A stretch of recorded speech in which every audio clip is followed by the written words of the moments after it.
Hi guys, welcome back to another video.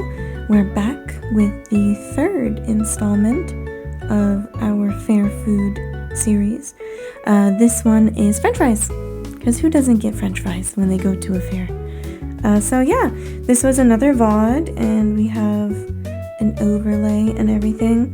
I'm still trying to figure out settings for streaming in terms of like my output and the quality of the stream, so sorry I can't blow this up. You have to deal with it here. But yeah, so we started off by transferring my sketch using a light box, and we're transferring from my sketchbook to some Bristol board.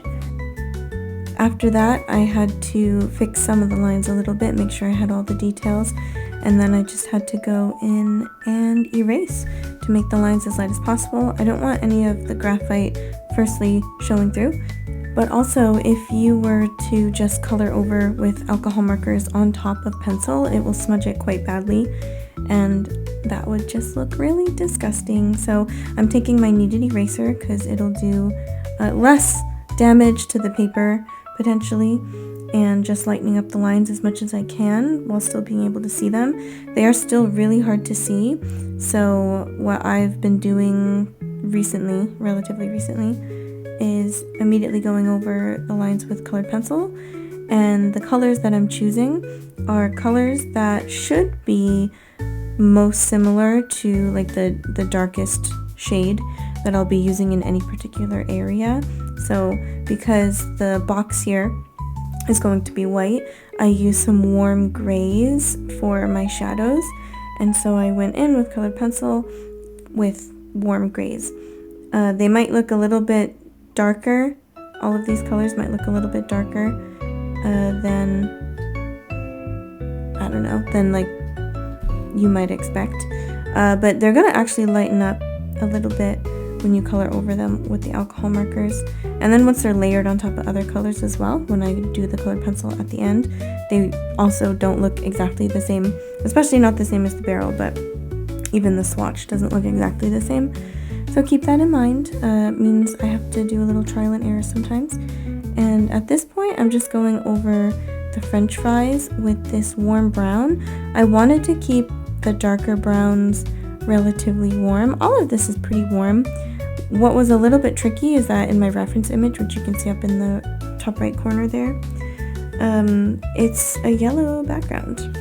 And in this set, obviously I'm using different reference photos with different ambient lighting, different colors, so I didn't want to make it too yellow, so I had to sort of use my own judgment there to make sure it wasn't like super yellow compared to everything else in the set. And then we chose our markers. We swatched some colors out, chose more markers than we ended up using, which is usually what I do anyway, just so I don't have to go dig for more markers later on. So yeah, if you notice, there are some swatches and you don't see me using those colors, that's why. It's fine. I just go with the flow. So I started off with the box, and it kind of looked like the shadow was a little too dark.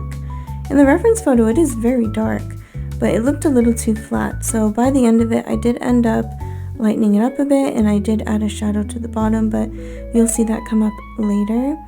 So for the most part, we just worked on the french fries because the box was very minimal. So I went in with my lightest Copic yellow. This is Y000, and we made a base. And all of these french fries are relatively the same color anyway, but I tried to use the same colors everywhere, even though some french fries are a little bit darker, a little more crispier than others. I used every single color on every single french fry, even if it was just like the tiniest amount, because it needed to look cohesive. So at this point, I went in with a slightly darker yellow. There weren't a ton of super light spots, but I did try to preserve the lightest color as much as I could. And each time at this point, I did go in with the Y000 to blend the two colors together. I believe this is Copic 030, so it's one of my lightest yellows. But for a while, it didn't look quite as warm. This is kind of like a neutral / cool yellow. So I do go in later and warm it up. I believe this one is the Y050, which is slightly darker. Again, each time I'm trying to preserve a little bit more of the color before it, like the lighter color. Basically, I'm going from the most color, like the widest area, to smaller and smaller areas. Some people choose to like color one little area at a time. They don't lay everything down and then layer on top of it, but I think it makes it look more cohesive, similarly to an underpainting, and it also helps me control, in this case, the warmth. So like I said, I'll go in with slightly warmer colors later, but if we layer a cooler color on top of a warmer color, or vice versa, they'll sort of neutralize each other a little bit. So that's what I was trying to do. I was trying to keep it, again, I don't want it like super mustard yellow, because some of that color is coming from the background in this reference photo, which we will not have on my sticker sheet or whatever I choose to do with this artwork after the sticker sheet. Because the background, I'm pretty sure, is going to be white. That's what I prefer for most of my sticker sheets, is white, so that the artwork itself stands out a bit more. But yeah, I was trying to keep it a bit warm, like generally a warm palette, but a little bit less vibrant yellow. So I did go in with a not Copic, it was Ohuhu from my triangle set, and that's basically the most vibrant, like sunshine daisies yellow that I'm putting down. And I'm going in around with the shadow color. So I believe this is, actually, what color is that? Is there a Y080? Because I feel like that's what it would be. And some of the shadows I were using seemed a little too cool or a little too gray. So that's why when I was blending them out, I went back in with that triangle one of the Ohuhus, just to really brighten it up a lot more. And then we started getting into the crispy bits. So the really shaded ones and the really crispy ones. So we went in with basically like a really orangey browny color, not quite red, and then I made sure to blend that out with the previous colors. Some parts I chose not to blend out a ton because I wanted a few hard edges. I mean, it shows how like sort of crispy they are if you leave a couple edges.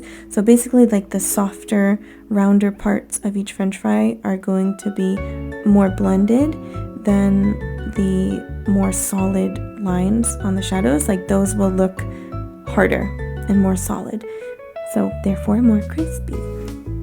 I think I had a total of 3 different colors for the deepest shadows, and I was kind of working between those 3. I did wait until the very end to do the darkest brown, which are like the almost black bits, but I was focusing mostly, of course, on like towards the bottom next to the box, because you see a lot more shadow there, just the way the light hits, because the light seems to be coming from the top left.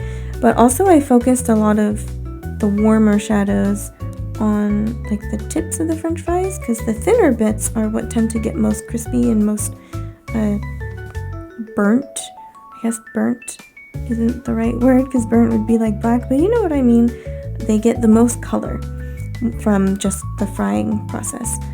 And yeah, a couple times I forgot to go up into the flying away french fries, you know, the ones that aren't in the box anymore. So I did make sure, I went back, I grabbed all the same colors, and I made sure the same colors I used in the boxed french fries are also in the flying ones, just so they look like they belong together. If I didn't, they would look too different, and they wouldn't be cohesive. Again, cohesive. Cohesive is the key word in so many of these pieces. And that's the main goal, right? Is to make everything look like it belongs together. So with the darkest colors, I made sure that one, I went to like the smallest areas, right? Like the occlusions, the places where two French fries touch or one French fry covers another. That's where the darkest bits are going to be. But in addition to that, I did blend out all those darkest ones so they wouldn't look quite so dark, because it was a little too unrealistic. And so later on, I do go in with the colored pencils and I bring out more of those edges with a slightly darker colored pencil, and that kind of just pulls it all together.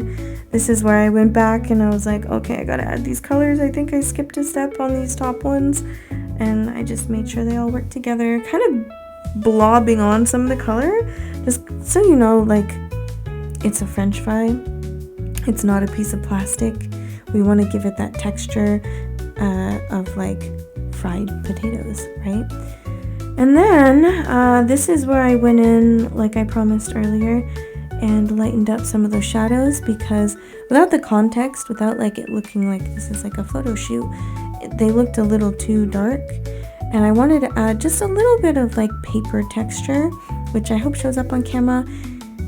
Probably can't see it very much in sticker form, and that's fine. I think it makes it look more interesting either way. But I was like, man, this is really not standing out against the background because the background is white. And I was thinking about how when I make the sticker sheet, the background is probably going to be white. So even though there isn't much of a shadow on the bottom left, I added one to show that it's a 3D object and not just disappearing into the void. So I did that, added some colored pencils. I did not use the ruler for the box anymore because I wanted it to look a little more organic, more like paper.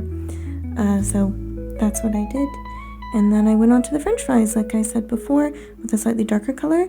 So the darkest bits, like where the contact between the French fries is and where other French fries are being covered by the one on top, those darkest bits I'm bringing out with the colored pencil. And there wasn't much to add with a gel pen. Like, honestly, because it's such a light yellow color, you really can't see white on top of it. So I just went for basically the places where it would be visible, which is where some of the highlights stand out on top of some of the shadows. Like, put the white on top of some of the darkest color, and just the contrast, so nice. And that was about it. All I had to do was sign it, and we decided it was finished. I did do just a tiny little bit of black. It doesn't actually look black when layered on top of everything else, but I need something slightly darker because my darkest brown is not quite dark enough. And then I decided, okay, that's it. I'm done. I'm gonna sign it, and I think we have our French fries. And then I changed my mind again, and then I had to add more contrast to the box. And so I did. And it was a pretty light hand. It doesn't really look black again. I wanted to keep it like a warm gray. And then I decided, finally, I can sign it. And we have our French fries. Thank you so much for watching, and I'll see you guys in the next one. Bye!